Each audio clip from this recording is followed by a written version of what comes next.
Yo, yo, what's good? This your Guala Dizzy Wright, and I'm hanging out with Rob on Front Row Live. Yeah. Let's just jump right into your live performances because I can't say that a lot of artists out there, hip hop artists, get to interact with the crowd or their fans the way that you do. You're always, there's never a show that I go to that I don't see you either walking on the crowd or like crowd surfing. So let me know about that. I'm just having a good time. The fans, they turned up. We take them to the next level. But, I learned a lot from Hopsin, and I'm just, taking what I can and doing my thing. Yeah.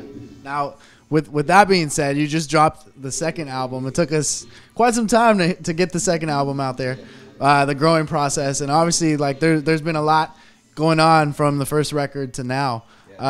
But tell me the growing process from when you first signed to Funk Volume to the artist that you are today.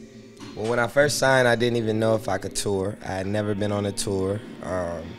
So I had no experience of knowing who really messed with my music, who liked what and what they liked. So over the last 4 years, I've been able to travel and really interact with the people that rock with me, like you said, like that crowd interaction.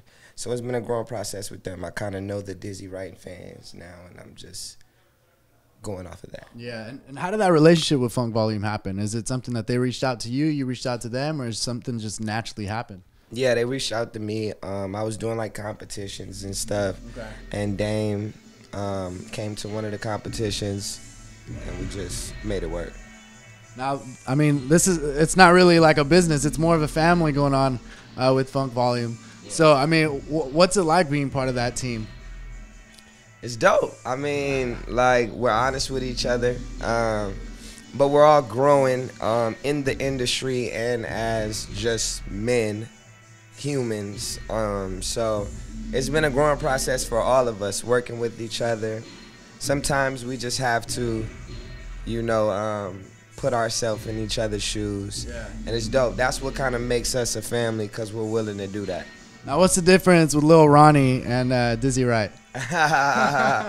Little Ronnie was made up, you know what I mean? Dizzy Wright is the real thing. All right, so let's talk about recording this record. Like we mentioned, it's the second album, but you dropped so many other like mixtapes and projects prior to this record. So what was different this time around on the album? I just had my foot in everything a little more as an artist. I was trying to create more of the Dizzy Wright sound. And yeah, but just the mixing, the mastering, the whole process of making all the music, putting it together, I just played a big part in that, Instead of using like samples and other people's stuff, I kind of did like my own thing. And what made that happen? Is it because you felt more comfortable with the way you were writing, the way you were producing, or it's just something you wanted to try out? No, it's just where I was at in my career, what I felt like, I needed to do. So I can build off of that sound and then do my thing, So at least the fans know that I can create my own sound. Yeah. Now you're actually preaching on your records. How does the lyrical content work for you? Do you, whatever we hear on track, it just happens naturally, or do you actually like work your way around those certain words or certain things that you say on the record? It happens naturally, whatever's in the moment, how I'm feeling. Sometimes I go back and tweak it though, so but it's usually just all natural emotion, raw emotion. But yeah.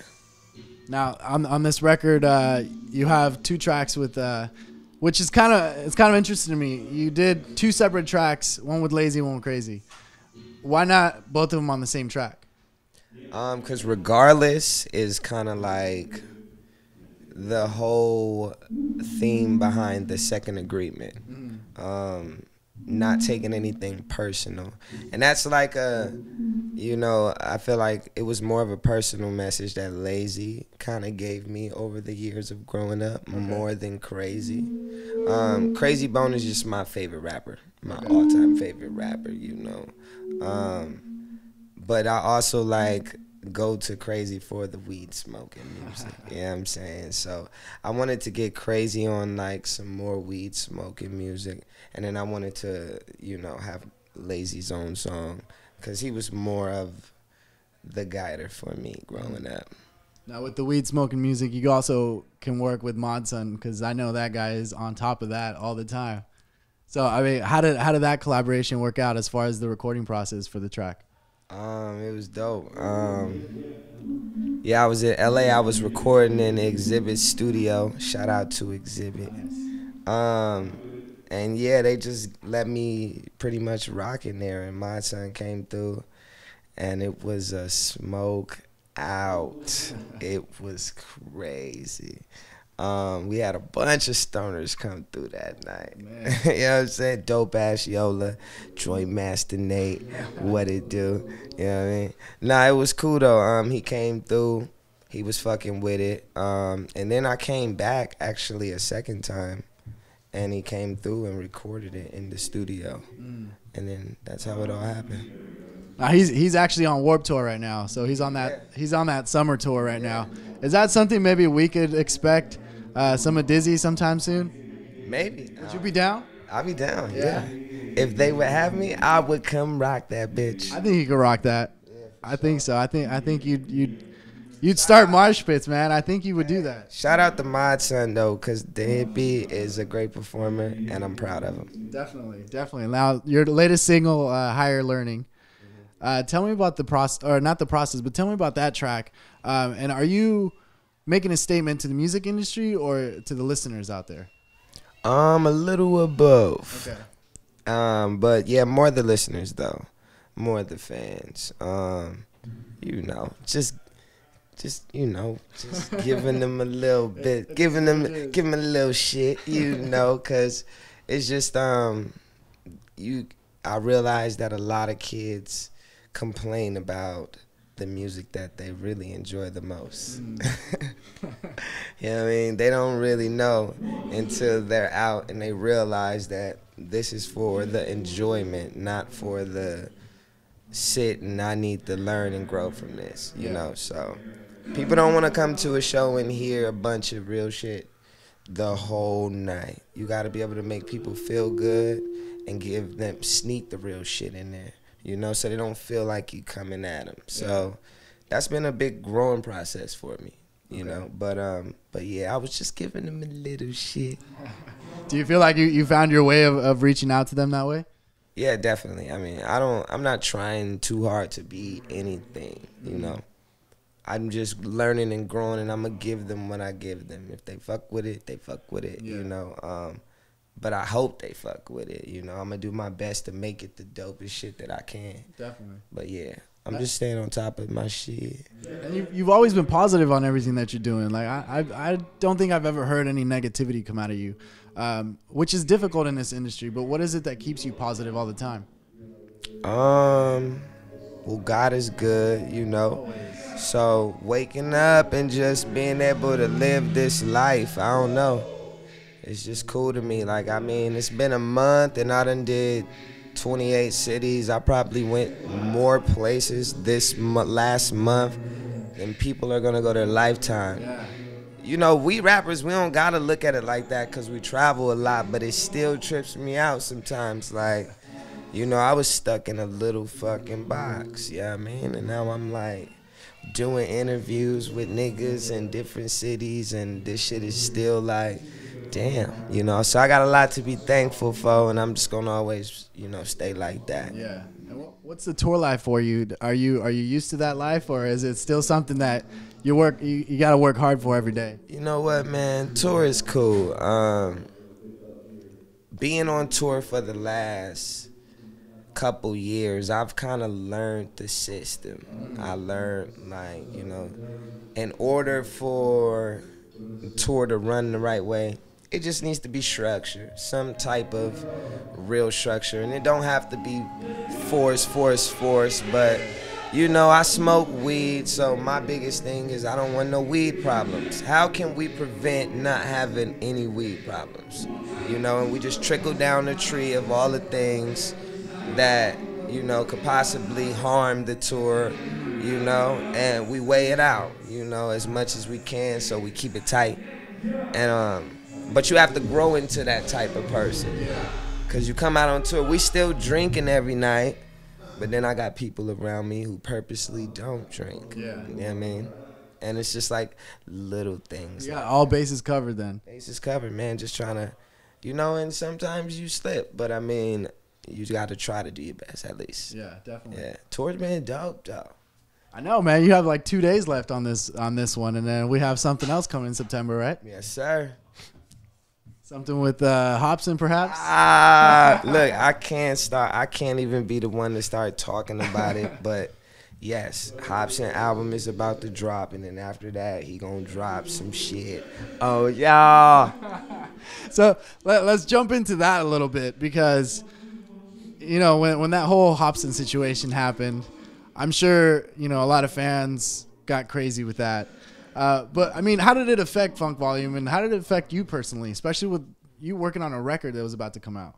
Yeah, I don't know. It didn't affect me personally, but you just hate to see your homies going through shit. You know what I mean? And but I don't know. I felt like it just made things a little rocky with how people looked at the label because they didn't know what to take serious, So although it was a joke, it kind of made like, are these niggas for real? Are they really doing this, or they're trying to play around with it? So you just gotta have that line of realness, and be able to talk to your homies and shit.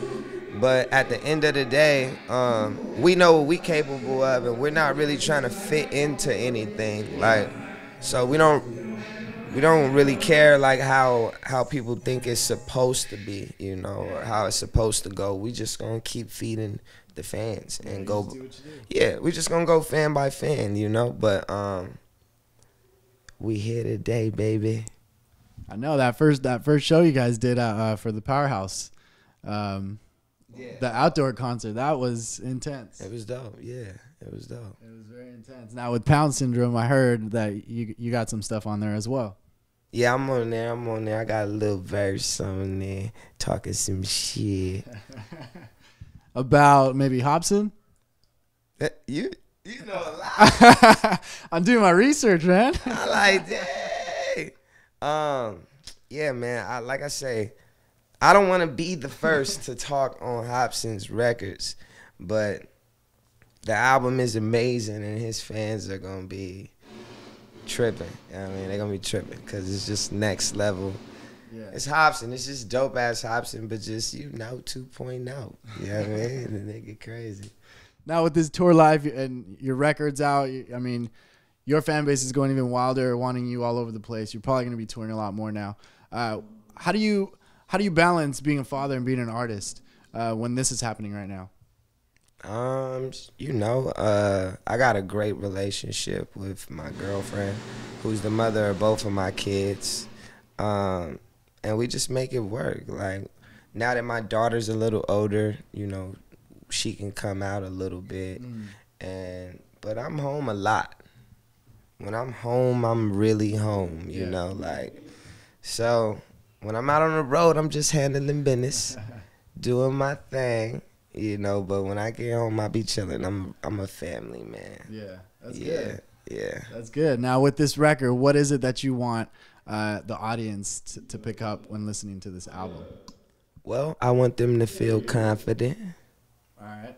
I want them to feel inspired. Nah, I just really want people to, I want to invite people into what I got going on. I want to create a platform to make people feel good and be happy and motivated and inspired and shit like that. But I want them to get to know Dizzy Wright, and the type of nigga that I'm becoming and the type of man that I'm going to be in this industry, because I'm a stick to my roots, but there might be times where I test the limits, and I'm going to do that because that's what I want to do. But I know what's going to happen. But I'm not going to take it personal. So that's why I'm inviting them in to, like, be inspired by something I was inspired by. All right. And if you were to take your fans to join you in the studio when you're about to record either a track or a record or a mixtape, whatnot, what can we expect? Okay, well, what kind of fan? Because is it a sexy Is it the homie or is it a sexy lady? Dang, that's a tough question. I don't even know. Nah, truthfully, they would just expect you like vibes, real vibes. Like even on this tour, we went to the studio every off day. There was no off days. Like we was doing 13-hour days in the studio. Hopper was in the room making a beat. You know, I come out there, come up with a little hook, he'll email it over, we'll do it, and just, you know, real natural like hip hop vibes. Like we just kind of go off of feeling. Yeah. You know, we're not trying to create no fucking #1 hit record. Like one of these are gonna stick, you know, and it's gonna be. People say all the time, I didn't even think that fucking record was gonna get that big, you know. And you're like, damn. That's why we just continue to create. Just when you least expect it. We just continue to create the art. That's all. And with creating art, you're also I don't know if it even happened, but with Logic. Yeah. Is that still up in the air? Yeah, I mean it's not up in the air, but me and Logic we're on the schedules is so crazy. It's just back to back. And Logic's about to do his thing again, and but we definitely talk about it and we're gonna make it happen for sure. All right, cool. Now what's one thing to expect for you by the end of the year? Like what's one big thing that you're maybe excited about? The tour, the next tour. Okay. It's super next level. Now that's already like in September in a few months. Yeah. So I mean, between now and then, you're gonna just be hiding out in the studio doing some other stuff, or you're just gonna get ready for this tour? Ha! I'm actually dropping a song tomorrow. Dang. You know what I mean? I got a song I'm dropping tomorrow. Yeah. I'm not about to go high nowhere. I got a bunch of songs. I just, you know, I'm going to give the people what they want when they want it. Always busy, man. Always creating, always releasing. Yeah, man. Just staying true to the game. Can you give us a little peek of what you'll be dropping tomorrow? I can't, man. Shit, I don't know, man. What I say? The whole world want this marijuana legalized. I just want to make 500K for the needed times. The streets is mine. I seen this open and lame. Now they smoking my strain. Well, now it's time to open my shop. Fuck it. I'm feeling motivated, love it or not. Me and the homies finna get y'all homies something to watch. I'm talking 100,000 grams. That's sold. Double up plus mo. I need my weed money back plus mo. Yeah. Y'all know the deal. The real is that we ain't giving up. See, me and Dimmick, we was plotting at the Denver Cup. Now we on the road. Legendary stoners getting stoned, and none of my growers ever be in a rush. Yo, if you need it, go, just believe it. Go and get it first. Marijuana for the people, keep the people first. Maintain it to keep it. We all needed to work. Dizzy OG for the G alert as I hit my two-step with the blood in my mouth.